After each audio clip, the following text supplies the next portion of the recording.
మరోసారి America వెళ్లనున్న European నేతలు. ట్రంప్తో కీలక భేటీ. ఉక్రెయిన్ రష్యా యుద్ధం ఆపేందుకు ట్రంప్ శతవిధాలా ప్రయత్నిస్తున్నారు. ఇప్పటికే రష్యా అధ్యక్షుడు పుతిన్, ఉక్రెయిన్ అధ్యక్షుడు జెలెన్స్కీతో ప్రత్యేకంగా భేటీ అయి చర్చలు కూడా జరిపారు. అయితే పురోగతి లభించలేదు. ఇదిలా ఉంటే ఓవైపు శాంతి చర్చలు జరుగుతుండగానే రష్యా ఉక్రెయిన్పై భీకర దాడులు పాల్పడుతోంది. తాజాగా ఆదివారం రష్యా జరిపిన వైమానిక దాడిలో కైవ్లోని ప్రధాన ప్రభుత్వ భవనం తగిలబడిపోయింది. ఇందుకు సంబంధించిన దృశ్యాలు కూడా వైరల్ అయ్యాయి. ఈ విషయాన్ని ఉక్రెయిన్ అధికారులు వెల్లడించారు.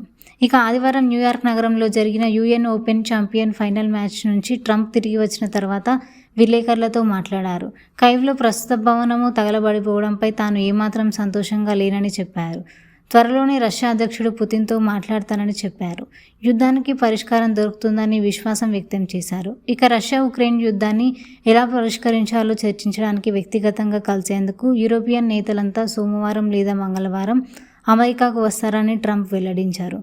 ఈ సమావేశం తర్వాత రష్యా ఉక్రెయిన్ యుద్ధానికి ఒక పరిష్కారం దొరుకుతుందని ఆశాభావం వ్యక్తం చేశారు.